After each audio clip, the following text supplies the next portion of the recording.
Welcome back, Divas, to Dress Rehearsal, the podcast where Broadway and fashion take center stage, and we dive deep on the roles that shape us on stage and off. I'm your host, Mackenzie Jacob. Today's guest is Kelli Barrett. Kelli is a seven-time Broadway veteran whose credits include Wicked, Beaches, Parade, and many more. Beyond Broadway, you may have seen her on TV portraying Liza Minnelli in Fosse, Verdon, or alongside Sutton Foster in Younger. One of the things I admire most about Kelli is that she refuses to put her creativity in a box. She's an accomplished actress, but she's also an interior designer, a certified life coach, and someone who's even designed her own opening night look for Beaches. For Kelli, creativity isn't limited to the stage. It's woven into every part of her. In this episode, we dive into her experience in Parade, the powerful musical based on the true story of Leo Frank, a Jewish factory superintendent who was wrongfully convicted of murder in 1913 Georgia, and the emotional responsibility of telling such an important story. We also talk about Beaches, the new musical adaptation of the beloved novel and film about two lifelong best friends whose relationship is tested and strengthened throughout the decades of joy, heartbreak, and change. Kelli originated the role of Bertie earlier this year, the character made famous by Barbara Hershey in the film, opposite Jessica Vosk as CeCe Bloom, the role immortalized by the one and only Bette Midler. She opens up about the emotional challenge of portraying Bertie's illness night after night while also carrying the responsibility of making sure young actors in the company felt safe and supported through such heavy material. Most of all, we explore what it means to build a creative life without limits. Kelli has one of the most grounded perspectives on the industry I've ever encountered. She leads with empathy, wears her heart on her sleeve, and reminds us that success isn't just about the roles you play. It's about staying true to yourself through every chapter. And welcome, Kelli Barrett, to the podcast. How are you, Kelli? I'm pretty good. How you doing? Doing well. We start every episode with, how did you get bit by the theater bug? Oh, that's a good one. Okay, I actually do remember the moment. So That's my impressive. mom, well, I've always, I've been singing since I was little and all that stuff, as we all have, right? And every Christmas you get up and you do a show for the people who are willing to, suffer through it. But I actually remember this moment. I think I was 10, but I can't be 100% sure on the age, but 10 makes sense.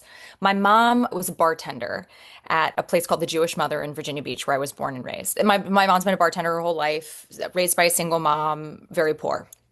And she, not very poor, she did her very best, but modest income. She had a boss who had a daughter who was going to a school called the Governor's School for the Arts. Okay. And this daughter, her name was Jen, and everybody knew who she was, and she was like the performer, right? She was like the golden child of Virginia Beach. She like got all the parts. And we went to go see the Governor's School production of Merrily We Roll Along. Hmm. And I just remember watching it and going, "Oh, it's that."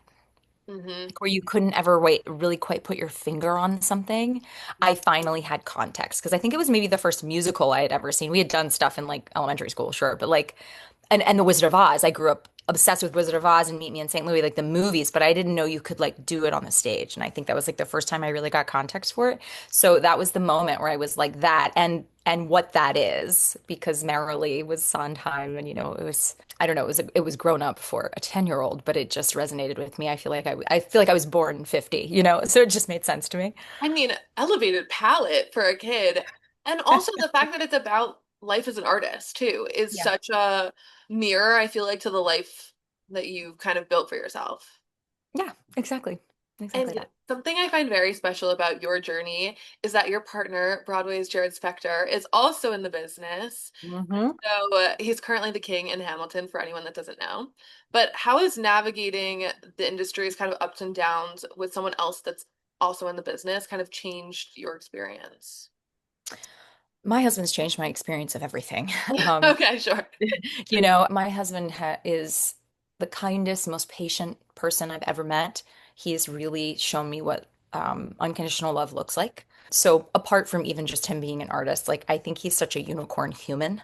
Mm. And I owe so much of my becoming and healing to having met him and fallen in love with him and vice versa. I never wanted to be with an actor. I certainly never wanted to marry one because I was like, actors are crazy. I'm crazy. Can't help who you fall in love with, that old saying.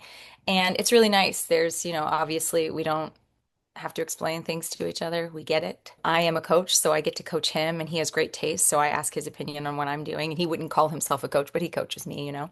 So there's that. There's also the understanding of balance. I think I got really lucky in being with another actor who also wants balance, that I didn't just get someone who is ambition, ambition, ambition. Mhm. He wants balance. He values the home life. We are each other's priority. The business be damned. And so we're on the same page about that. So that's really great too. So whereas we have an understanding of things that have to be sacrificed and how weird the schedule is, and we're both night owls and all these things, right? That's so great. We also both understand that our little family comes first. So A show I know you would dream cast for both you and Jared was Parade, which you ended up getting to do on Broadway not too long ago. So can you talk about what made that show so special to you? that show was the reason I wanted to do musical theater. Merrily was the first show I ever saw that Hmm. made me go to that. And then I had the opportunity to either go down the acting route or the opera. I was opera trained as a kid, and Okay. because I ended up going to that same governor's school. Hmm. And Parade was the reason I chose that because for me at the time, it was pretty fresh. I mean, that album came out in 98 and I was 14. So it was informing so much, but it's my favorite show. And I used to fall asleep listening to that cast album. I know every word of it. I know every breath, every inflection. And so, when the opportunity, when the revival came around, I thought, "Oh my God, I'll hold a light. I'll be a tree. I'll do anything Hmm. to be a part of it because it's everything to me." And I've said in every interview I've ever given, "What's your favorite show?" Parade. It's always been Parade. Hmm. And so when the opportunity came up and I found out, they were looking for Fagin, I was like, yeah, I'll do it. I'll do it. I'll do it. And so I put my everything into it and I got the part. And Michael Arden is a dear friend. And so he called me out. I was in Florida doing a concert when I got the call. And I just went, of all the things, being anything in Parade was my dream. Well, my question is then, if you fell asleep with the album, how did you hold like the album in one space and then the recreation that was happening with all these new voices? Like, how did you separate that experience? Because you know it inside and out. And I feel like sometimes that's almost harder because you have to unlearn everything that you know already. That's a really interesting question. For me, yes, I knew every nook and cranny of what that was, but I knew that it was the story. It was the way Jason wrote the music, the lyrics. And I was really excited to be able to reinvestigate it with fresh eyes. And I have to say, of all the people to do that, Michael Arden's the guy to do it. He's the one. And I trusted him so much because we'd worked together and we had reinvented My Fair Lady together out in Bay Street. And that was a show that I also knew all of the inflections to. But I had taken the journey with him already of going, what does it mean to me? And here's the thing, like, I'm never going to be Jessica Molaskey. I'm never going to be like I've played Liza Minnelli. I'm never going to be Liza Minnelli. Like, there is so much freedom in that revelation that you're never going to recreate someone else who's so authentic that all you can do is bring yourself to it. That's all you have left, right? So it felt very special to be able to go right to the material and do it the way Michael likes to do it. We do a lot of improv, right? We'd come to the rehearsal room, we'd circle up, we'd all, does anybody have anything? And people would just talk about, on the train I had this experience, and today's my birthday, and today's my father's birthday who's no longer here, right? Or and so we were all very connected to each other, and then we would do these improv exercises in character. So it never felt like, I don't know, I never had to reach beyond myself to find anything because it was being birthed from me in that process. I think that comes from Michael Arden being an actor first. Like, I think Totally. understanding from that vantage point deepens the experience so much. And I feel like I've talked to different people that have been in his shows before, and that is the commonality of like he Yes. can speak the language. So the like brain waves are just so much more connected. Yeah, that's exactly it. And I think Parade, like Beaches, they carry such heavy topics. And so I'm curious how you take yourself out of those experiences because I think if you hold that intensity, it's just unbearable to be able to like go through that whole wave time and time again. Yeah, I think that balance is key. So when I'm in character, like I was Fagin the whole play. I don't really do the thing where I'm like, well, and now since it's my song, I step in to the no, like I'm taking that ride, and for better or worse, I'm Meisner trained, and the method really speaks to me. And depending on what show I'm using, I pull from different techniques. So when I am not in character and when I am not in show, I am really trying to balance. I'm leaning into so much joy. I'm leaning into so much rest, so much calm and peace. If I'm doing something that's really turbulent, I'm really trying to find that balance. Like my dressing room normally does not look like character for me because I do want when I'm off stage to be able to, have that balance and that recharge. But that's just me. Not everybody's like that. But I think that balance is something that a lot of artists need to lean into. And I feel like you've taken the skills that you've learned in the business and you've started sharing them through empowered artist coaching. And Yeah. your most recent Broadway show, Beaches, was full of young performers. And I'm curious for you, what wisdom did you share from your coaching that you hope they took from the experience? And then what did they teach you on the other side? Was going to say they always teach me more than I teach anyone, right? Totally. Because the more I know, the more I realize I don't know, and that's the beauty of this world. I absolutely loved the cast of Beaches, everyone. It was a lovely experience, and working with young people. Same in Parade, honestly. The young girl who played my daughter, Erin Rose Doyle, like they're reminding me openness, curiosity, the not knowing. There's so much growth in the I don't know place. And that every moment is a learning opportunity. They're reminding me that, right? So I watch their energy watching me and I go to them, I go, well, what do you think? Right? And I feel like I am a ICF certified master life coach with Empowered Artist Coaching. And what I have learned in my coaching journey is that everything someone needs for their life is already inside of them. It has nothing, I have no part, my advice means nothing. I can be your consultant all day on Broadway because I've done it now for however many years, but I'm never going to know what you need. Only you know what you need. So the questions that end up happening in my sessions with people, I am the master excavator of your truth, right? Are these open-ended questions of like, what do you think? What do you feel? And so that is what I try to do with anyone, young or old, that I'm around is like, well, what do you think of this scene and how do you feel? Like, I had to work quite a bit in Calgary and Broadway with the young girl playing my daughter because we have this scene where she comes in and I'm now in a headscarf with no makeup on, and this is a young mind being asked to do kind of a heavy lift in that moment because the actress understands the context of the play. The character understands the context of the play, but there's so much also that's being left unsaid. And there's so much behavior that isn't in the text that we need to establish with each other. So it was really profound and a learning moment for me to have, that one-on-one time with both of those different actresses to see, like, how does this make you feel? Because they're learning, like, this is scary and uncomfortable, right? Like, hopefully they haven't had a lot of experience with death. So it was really interesting to get down on their level and say, how does this make you feel? What part of this pretend feels safe for you? What part feels too scary? How do we get to play in this way and tell this story so that other people are emotionally moved by it, but you still feel okay and you don't get too sad and like all of those things, right? And like sort of navigating that. I find it to be a great privilege to work with young people on stage and off, and they usually end up teaching me more than I ever have to teach them. So, Totally. And I think that the fact that you're asking them those questions tells them and gives them permission to like have feelings about it and know that correct. they can talk about those feelings that they have. And I will say with Beaches, I think something lucky for the young people in that show is that there was a group of them. I think a lot of And times they got very close. there's like a show where like a lot of times shows will have like one kid in them, and I feel like Right. that would be a very isolating experience where yes, you can look up to these performers and these adults and kind of model behavior after them, but to have other kids at your level just to have camaraderie in that experience, I'm sure also liberates them and makes them less fearful that they're going to mess up or do something wrong. It's like, oh no, we're all in this together.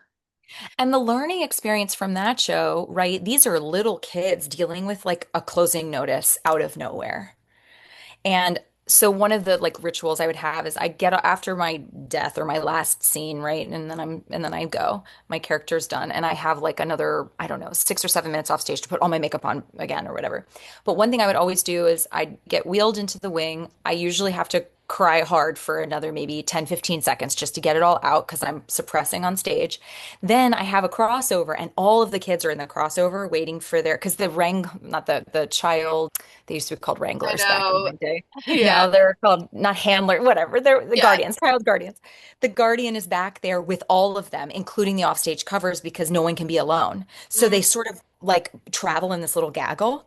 And so they're back there. And so I always do a little quick duck, duck, goose before I cross, and then they have to catch me when I get to the other side. So every day we do duck, duck, goose, and I play around and, and they catch me or they don't. Usually they don't. I'm very fast. But on the very last show, I came off stage to do Duck Duck Goose, and they all just fell into my arms crying. And we had this sort of group hug.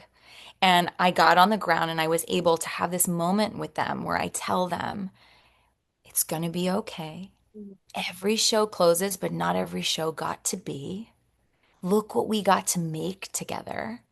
And you get to keep these memories. No one gets to take this from you. Look at this cool thing that we all did together and look how close we got. Look at the relationships you've made. So like it's in those moments where I feel like part of leading a company, leading a company is so much more than what happens on stage. It's like all of that, right? And I've had quite a few shows close, right? Like I've had this experience and to be able to talk to these young people and guide them through that part of it and hope that this doesn't become like this trauma informed moment, but it becomes a learning, growth, beautiful moment.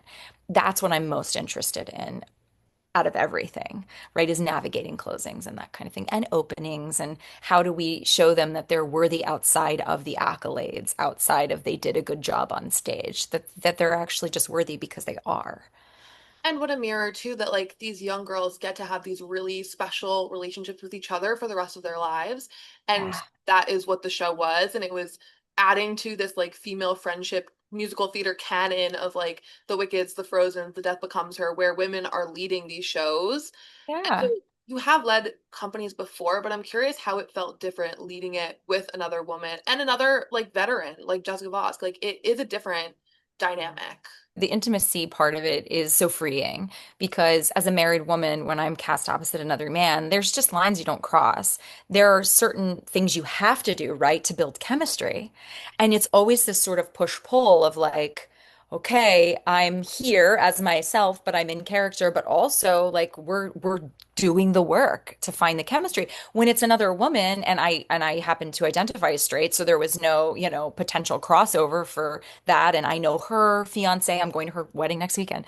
We really just got to kind of go there and tell the story of female intimacy, which is something I've never really been able to do. And it was, I mean, my female relationships have kept me alive. My chosen family is my family, right? You don't, know my whole story, but that is such a big part of me and who I am and how I was able to survive my whole life were these girls who became women that I'm still friends with since I've been, 14, 15 years old. So I was able to bring all of that life experience to it, but also remember, right, these are the relationships that save lives. This kind of intimacy is a part of the pie chart of what makes life worth living and brings us, deep joy and feeling known and seen by our people. So, yeah, it was great to get to do it with Jess. She and I got very close very quick, just by the nature of the material, the fact that we'd both lost our fathers relatively recently. There were a lot of things we bonded over, but I felt very lucky that we could go on this journey together. And it's so funny because I don't identify as a Bertie. Everybody's like, who's a Bertie? Who's a CeCe? There was that whole thing. She's very much a CeCe, and I skew more Bertie than CeCe. So it was great too because she just kind of was CeCe, and it was so easy for me to be in that relationship. Like there wasn't like a weird stretch for me. Like everything that, Bertie loves about CeCe, I love about Jess. So that was, sort of a gift in a way. It reminds me of the Jane Fonda quote. I'm gonna mess it up, but where she's like, "My female friendships for there I am, like I exist in a world." And she talked a lot about how she had had three husbands and like they come and I go. love Jane Fonda. Yeah, I know. I'm obsessed with her. And I it know. was like I would be nothing without the women that held me through all of those experiences. Well, because she made an amazing observation. She was like, when men get together, they're often talking about what they're looking at, the game, the car. When women get together, they talk about what is going on inside. It's not what's outside of them, it's what's inside of them. And that's the journey we're all on. We all want to be deeply known. Right. And women are inherent, and it's not men's fault. I mean, a lot of it is just societal norms, right? The men that I do know that have those connections with each other are so much fuller for it. And I feel bad for them. I'm like, you don't, so many of you don't know what this is, and it's life-giving. And that's why friendship breakups hurt more than real breakups because the depth of which you've gone with these people is so different than any other relationship. Yeah. And I also think a really special part of Beaches was the fashion. And it was such a tool to show not only the evolution of both characters, but also the contrast in both of them. And Yeah. so your character, just very like Jackie O, chic, classic, but I feel like it really tracked her evolution through the entire show. And I'm curious how costumes help you tap into the character's world. Oh, very much so. Shoes are a big one. Hmm. Shoes are a big one because I don't know, walking in another woman's shoes. Yeah, I don't know. The metaphor sort of becomes literal for me. And I'll oftentimes when I coach people, because I coach a lot of audition prep and acting the song and stuff, and I'm like, you got to start thinking about what's on your feet when you come in. You got to start thinking about the material that's touching your body because if you're dressed in cut off shorts and sandals with a baseball cap on and you're trying to give me the king and I, like it's not gonna go, babe. Like, you've got to really inhabit. So I do costumes are huge for me and shoes. And our designer Tracy was amazing. She took my feedback all the time about what it felt like and how to make things feel just a little more, I don't know, in character and more correct in my body.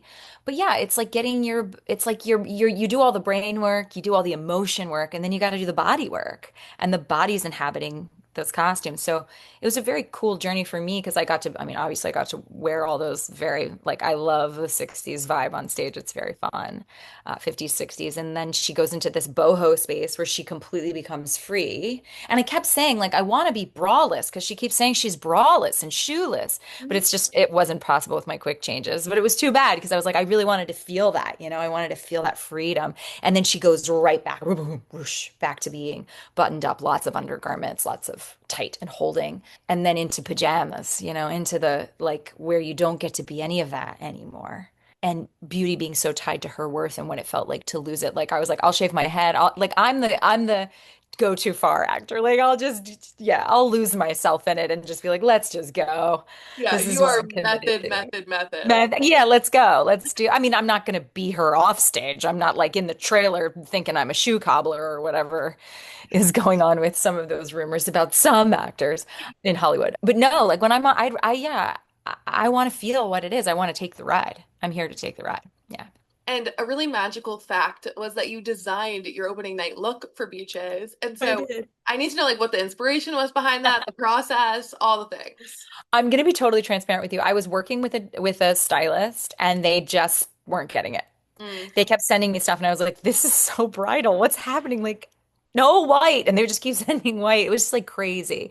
And then they sent me something and I was like, ooh, that's really cool. And she was like, yeah, I can't get it. And I'm like, well, why?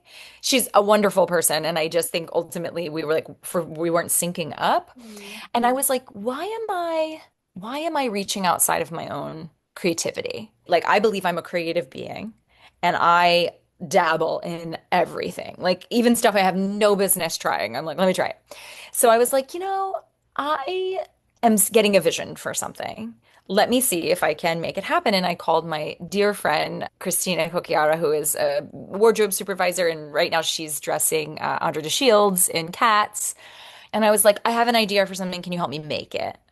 She was like, and she's the yesest woman in the world. Like, I adore her. And we had worked together in the past, and she's just a brilliant person. And so we sort of just collaborated the whole way. But I wanted to nod to Bertie, but still feel like me on opening night and like feel really empowered. So the idea of like bows and pearls is all very Bertie to me, Grace Kelly Jackie O, like you said. But the like sort of bodycon black is like the powerful my opening night thing that I wanted to feel. And so I was like, how do I combine them? And then I kept getting this idea. I love I love architectural design. And so I was like, I want a cage or whatever. And then I realized, oh, I know why I'm wanting that. CeCe, when she rips off her dress in Act Two, has this cage this hip cage on. And I was like, that, but it's wings, right? Like wind beneath my wing. I was like, so I realized later where it all came from of why I was feeling it. And Um, Bertie is a bird in a cage. yes, and that's the other piece. But then we put pearls on them. So the whole thing just became like a metaphor wrapped in a whatever. But yeah, it just, I do like to hint at show, but I'm not going to be wearing, shells or whatever. But I do like to hint at character. I like to hint at show. Like Margot Robbie's campaign these last 2 years has been so inspiring. And just to watch how like the Hollywood designers really take you on a journey. And I just love that. And I was like, ooh, if I can, but then the show closes and you don't get to do any more stuff, and it would have been very cool. But I thought fashion, for me, it's such a way to express parts of myself, and I have many of them, which all goes back to IFS, which is where I coach from, which is internal family systems. This idea that we have many parts inside of us. And fashion is a way that those parts express themselves. So I really like when people are like, "What's your fashion sense?" I'm like, eclectic, because like it depends on how I'm feeling today. I might want to wear the baggiest suit you ever saw and be so mask. And then there are other days where I'm hyper feminine. And I don't even know where it comes from because I'm not normally a ruffle girl, but like, let's go. Right. But I love that because it's just a part of me that needed expression. And I'm able to do that through clothes. So it We becomes so had liberating. Jay Harrison G on the podcast, and Jay talked Love. about that a lot of like every single day you can pick exactly who you want to be by what you're wearing. And you can walk down the street and give someone something to look at. Just like be Yeah. interesting in any way you can. Yeah. You can be who you want to be, or you can be more of who you are too. Mhm. Like there's so much of us waking up going, who am I supposed to be? Mhm. Who should I be? What is correct and yes and on trend and, popular and beautiful? And it's like we're always striving, I think, to be different than what we actually are. But if you do that quiet moment before you step into your closet and you just go, what am I feeling right now?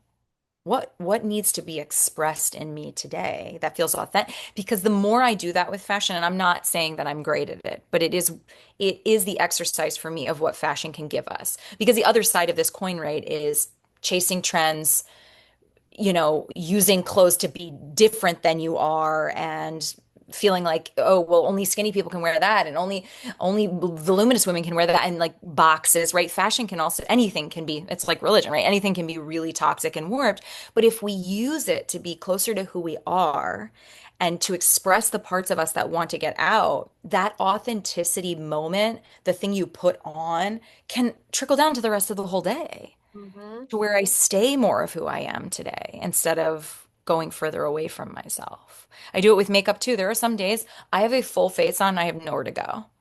And there are other days where I have somewhere to go and I have very little makeup on because it was what I was feeling that morning. And I have to get really honest about, am I covering or am I enhancing? Like where is it coming from? And I hold my feet to that fire a lot because of my own healing journey Mm. with beauty and with self-expression.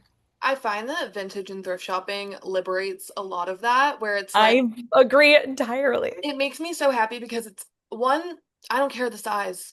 It could have been from 50 years ago. Who knows what the size is? It doesn't matter. And Right. also, you're drawn to just what you like versus Yeah. there's a stack of a million things and you know that's what you're supposed to be wearing. And I think New York liberates a lot of that, where it's like there is no correct look. So Yeah. why even try? Yeah.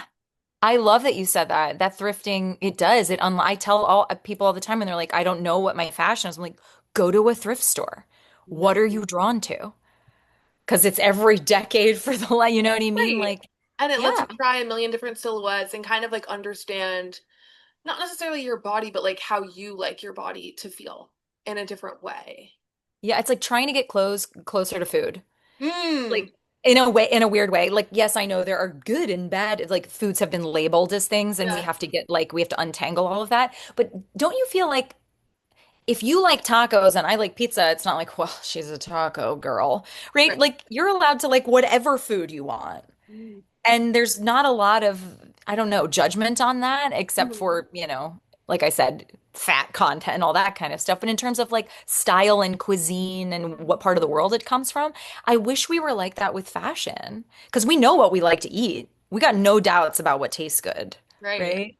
It's That's wild. so interesting. I don't know. I just thought of that. No, I love that because it removes the shame and it just becomes so Mhm. much more decisive. And I think something very cool is that your style expands beyond fashion. You have like such a knack for interior design. And so I'm curious, like you were saying before, when it comes to a dressing room, like what is your perspective on like building spaces that feel true to Kelli, the character, or kind of like how you build those worlds? I really just go with the vibe I'm feeling right now. Same as fashion. Like there have been dressing rooms in my past that I would never step foot in again because it Okay. was just like what I was feeling on that, particular time. And I've never been in a long running show, so I haven't had to worry that I'm making a space that I'll have to live in for a long period of time. You know, but I kind of live my whole life, not my whole life, but like, yeah, maybe, where I'm just like the present moment is what you have. Mhm. I change my bedroom every 5 years. I change it up. The minute I start getting bored, I'm like, it's gotta go. Yeah. Like, I love design and how it makes you feel. And the minute you step into a space and you don't see it anymore, it's time to switch it up Mm. because it is informing so much. And that's a part of my coaching too, is like, what is your environment? How does it affect your mood? And homes say so much about a person. They really do. And there is this whole trend of like the sterile hotel, and it drives me crazy. Same. I don't get it. And I go and I have like, I have like, well, they're like not my personal friends, but there are these People homes you that know. you go into. Yeah, people that I know. And it's yeah, like you said, it's like all white.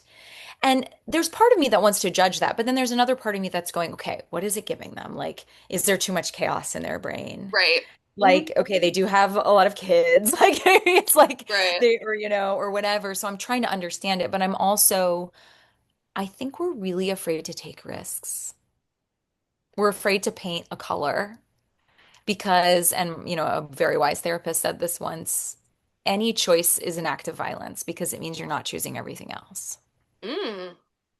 And that has always resonated with me. And I feel that a lot of people are probably, moving through life going, well, if I paint it, what happens if I don't? It's a lot of that what if anxiety, worry about, which is all a waste of energy, as we know.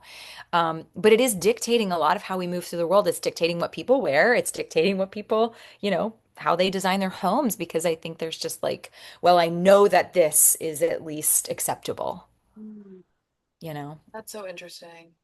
And I am curious, like, do you feel like since you have diversified your artistic realms and that you tap into all these mediums, it has grounded you as a performer? Because I feel like it all feeds each other. Yeah, without question. Yeah.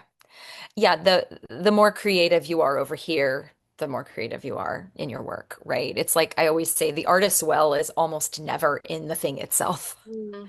It's all the other stuff. Some of the most beautiful songs have been written from someone staring at a painting, right? Or reading a book.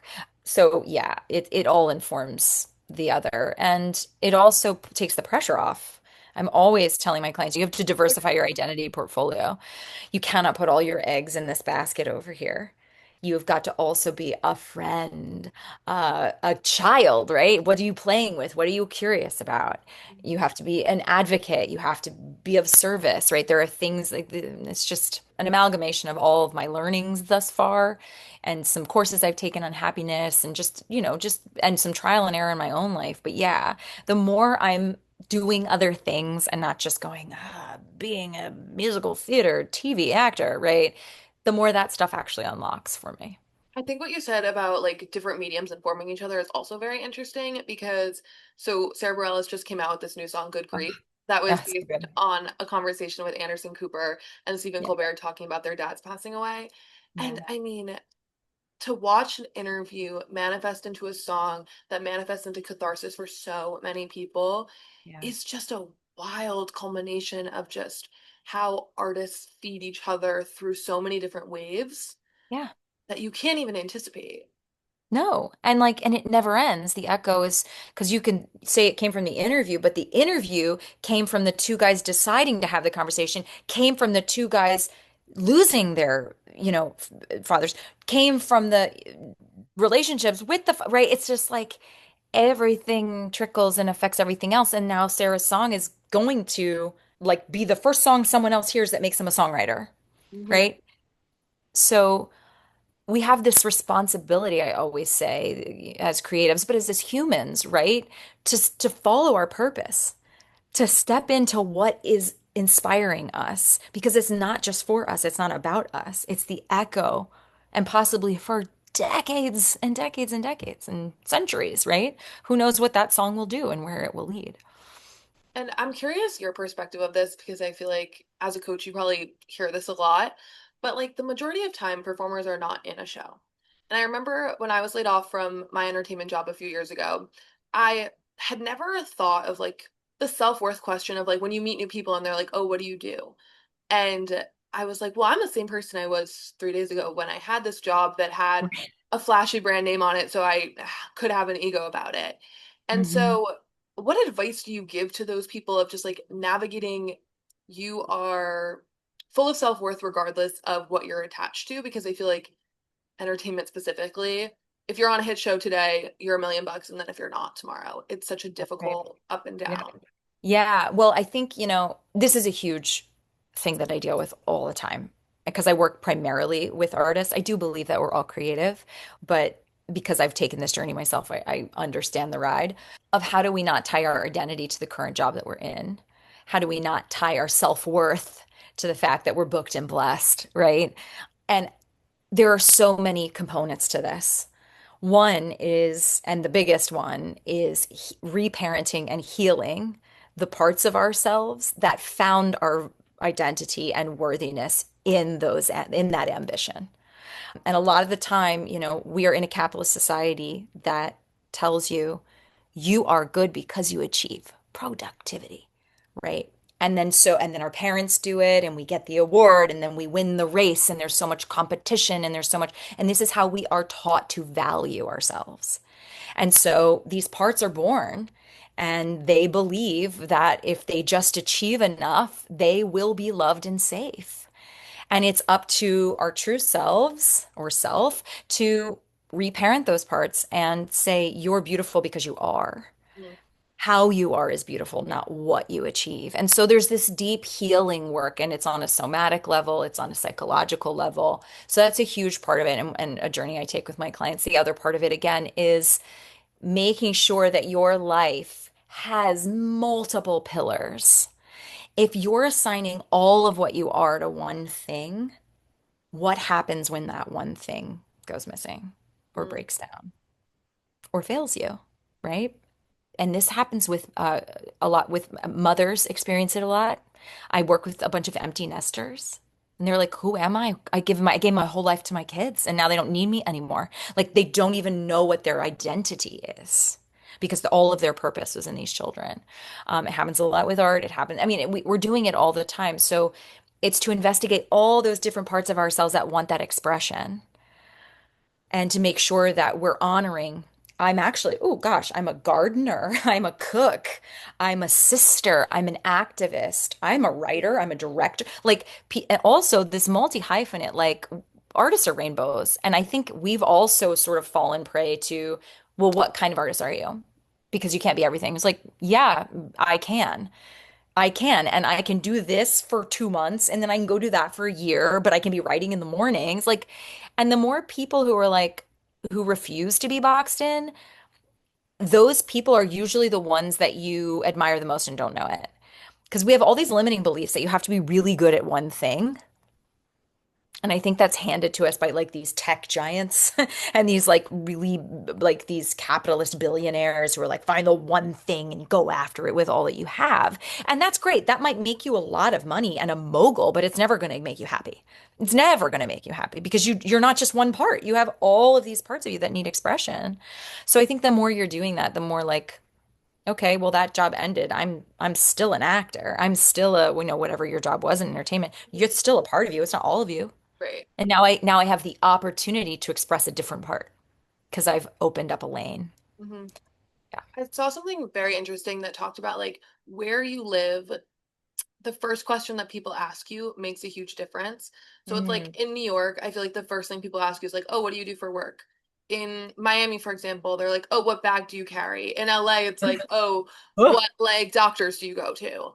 And like it says so much wow. about where you are and kind of like what is the core tenet of your being and like what that city values in you. Mm-mm. And so it's like if you're in a place that has a different value set, or like, for example, like I grew up going to a school that loved the arts and was like such a big school for the arts. And then for high school, I transferred to a school that was like sports, sports, sports. And you end up feeling like you're at the wrong party. It's like, I don't Wow. need STEM. I don't need sport. Well, I do, but like not for me. And Yeah, recognizing like once you go to the right party or you find the right place that connects you to those core values, whether they're toxic or not, sure. puts you in such better alignment because you're surrounded by other people that chose to be in that place. That's really interesting. And I've never thought about that in terms of geography. And I wonder if you were to like extrapolate that out to other countries, Mm-hmm. what are they asking there? Because the question anytime I'm at anywhere with other artists, right, we're always like, how are you? And the person's like, well, my audition last, and I'm like, that's not what I meant. So now I try to say, hi, how's your heart? How's your heart? Mm, Because I'm really interested in how people are actually on the inside. I do not care what job. I mean, I want to know, I want to support you, right? But like, you don't have to show a shiny resume to me. I'm not in the business of that. It doesn't even interest me, right? And if it is shiny, I probably already know about it. What I want to know is like, how's it all going inside? mm, How's the ride? Are you happy? How's your family? How's your, like those are the questions I have. So that's really interesting the way you put it. And then it makes me think of like, am I ever putting that on someone else? And I don't want to be, mm. right? That's interesting. But there's just so much posturing. And so to like Hmm. Yeah. weed that away is such a difficult thing because people get uncomfortable by that too. Sure. Yeah. And those are, and then like you said, those people aren't my party people. That's not my party. Yeah. Right? If they're like, well, I don't know about my feelings, but like here's the other thing. I'm like, okay, well, this will probably be one of the last real conversations we have together because that's not of interest to me as much. Hmm. And that party Um, idea actually came from Sarah Bareilles also, because she was talking about how the music industry wasn't her party. And then she came to theater and was like, oh, oh, these are I'm my party. not. These are my people. Yeah. She's like, I'm not wrong. It was just the wrong party. And that's other people's party. Theater is Isn't my that party. interesting considering what an incredible songwriter she is? Yes, correct. But maybe that's why.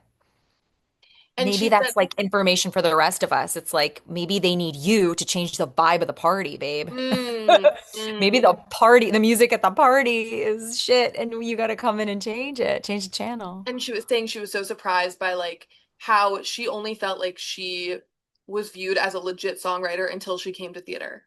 Like people weren't taking her seriously before that in her head. In her head. Yeah. But it Because was from the just such a outside, no, wow. right. And that's why external validation doesn't do it, because if you don't think it's the truth, then it doesn't matter. Because she wasn't at the right party. Wow, that's fascinating. I know. It I love that. I listened to it on a podcast and then I called my parents and I was like, "You got to get a load of this. You I got to want get to a know load." what podcast this is. Send it to me. I think it was New York Radio Hour. I'll find it and I'll send you the link. It was Yeah, let me hear it. amazing. That's cool. I love her. I love her. And I've gotten to hang out with her a little bit. She's the best. I mean, what's going on in that brain? To be just like a vessel of vulnerability is the wildest thing. But she's, an inspiration to all of us. Open up. Open it up. See what comes through. Exactly. And I think you're at a very special time. You just closed your seventh Broadway show. And so I'm curious what you think the life lesson from this chapter will be. There's one that's come through pretty intensely for me. I have had an experience in my youth and, as a woman, as we all have, of being gaslit a lot Mm, and feeling that and going, is it me? It must be me. Right? When everybody else is having sort of an idea and you're feeling sort of a different way about something. And without getting too granular about what I'm saying, there was a big part of this experience with beaches that is the message coming through, the universal message, if you will, is trust your gut. Trust your gut. And that is on multiple levels with multiple things that had happened in that show. Ways that I trusted my gut that it, went great. Ways that I trusted my gut that I, ended up being right about some stuff. And that I've been not transitioning because I'll always be an actor, but I've been behind the table more. I've been directing, writing. I have a production company with my husband where we build shows for private clients and corporate clients and stuff, and wanting to step into that a little bit more. And this is showing me that I do know what I'm doing. I do know what I'm Mm. doing, and to trust that a little bit more. So yeah, And to just be grateful that now your gut has even more context. Like now your gut is more informed, or even like you she's have got more evidence. She's got a lot of evidence. evidentiary proof over all Yes, these years, babe. exactly. So, Yeah, because trusting your gut is one thing, but then like continuing to understand what your gut is telling you is another thing. that's right. Because there's fear involved in that too. Because you're, Every single time, and worthiness, and is anyone gonna? Well, if I go with it, is it gonna work? Is anyone gonna listen? Will I be wrong? right. Because even if you're wrong, you could still be right. You know what I mean? And the stakes feel so high sometimes that like all of those emotions kind of can get conflated at different things. And so staying true to like, oh, this is what I initially felt and I was onto something. Yeah, I wish correct. I could pick your brain forever. So thank you. Thank Likewise, this has you. been great. Thank you. This has been such a treat. Likewise, this has been so wonderful. And that's our show. Be sure to rate, review, and subscribe to Dress Rehearsal. If you love theater and fashion as much as we do, invite another diva to join the community. You can find us on Instagram, TikTok, Spotify, Apple Podcasts, YouTube, all the places. See you next time.